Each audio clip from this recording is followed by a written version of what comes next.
Ba'Hasham Yahushai, Ba'Hasham Rahakadash or Raharakadash. Yahweh's name, the Heavenly Father, it means He is, He exists. Yahushai is the name of His Son, it means He is who saves. He exists who will redeem Israel.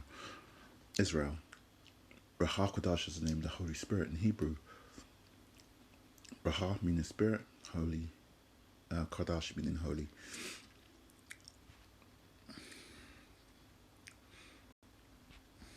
I think it's Isaiah. I can't remember where it is in Isaiah. Wasted to destroy.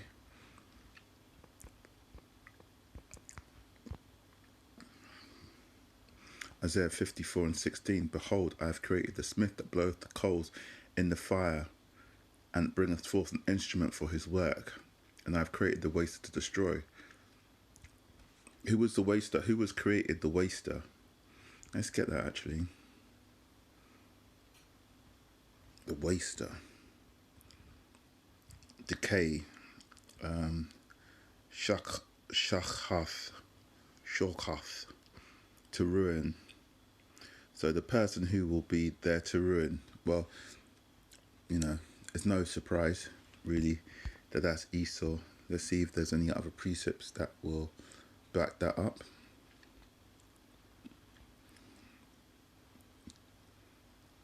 I can...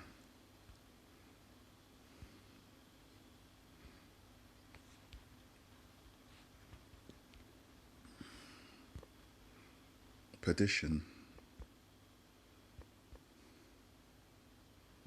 I think it's perdition.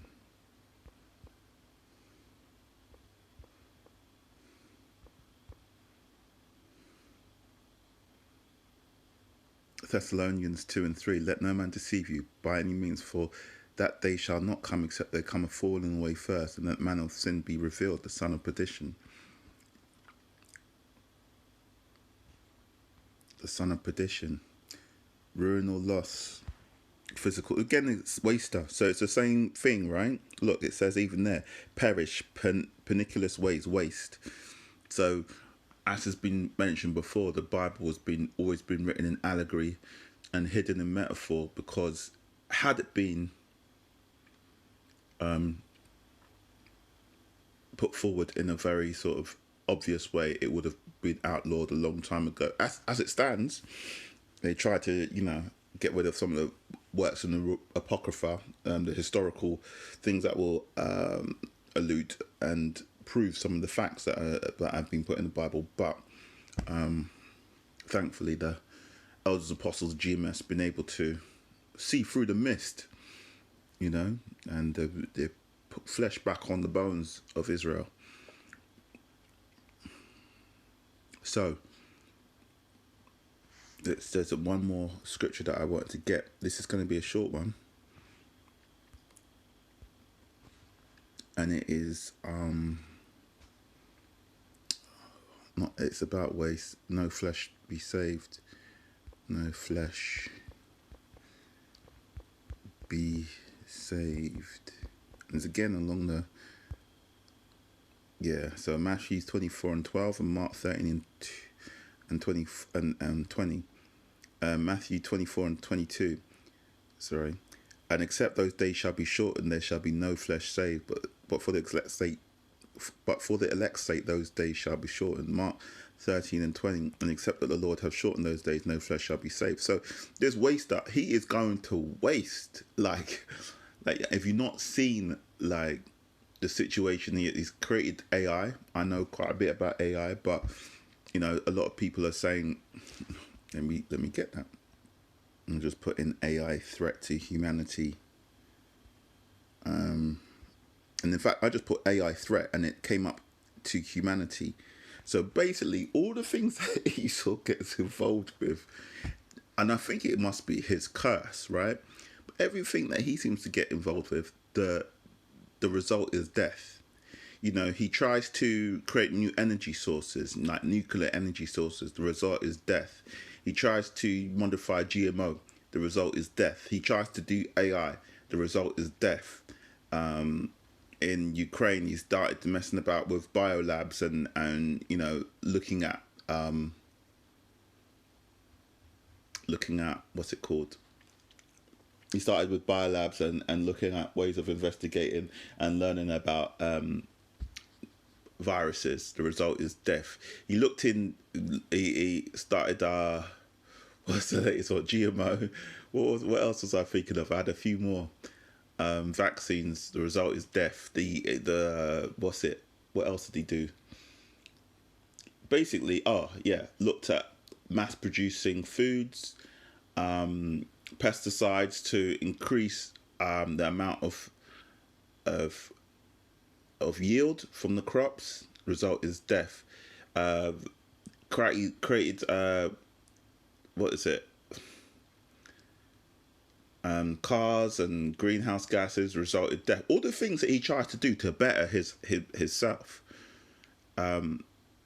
Basically, it results in death. I could carry on. I could actually carry on. What else did he do? Non-stick frying pan. Result is death. Learned how, figured out how to use sugar and tobacco. The result is death. Most of and the whole thing about the whole Western world suffers from cancer at an alarming rate. Nobody really knows why. There's a whole bunch of diseases that are coming out, newly coming out. Basically, death. Death surrounds him. Let's get that in the scriptures though. So when we're talking about the waster, there's one person who is created to be the waster, who's created so that everything that comes out of his hands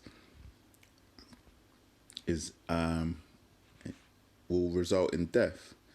Let's have a look in scriptures. Genesis, I think it's about 25, isn't it? 26. These names, sons of Ishmael. His hand took hold of Esau's heel, and his name was called Jacob. And Jacob was 60 years old when he bare him.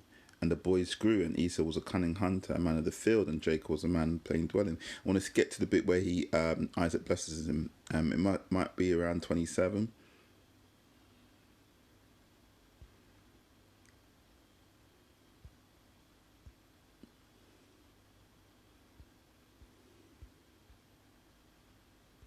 When Isaac was old, before my death, now my son, obey my voice. Esau, my brother, is a Haman, and my father pre-adventure will fail me, and I'll see him as a deceiver, and he shall bring cursement and not a blessing. And then going on. That's when Jacob went near unto Isaac, and he came and kissed him, and he smelled the smell of the raiment.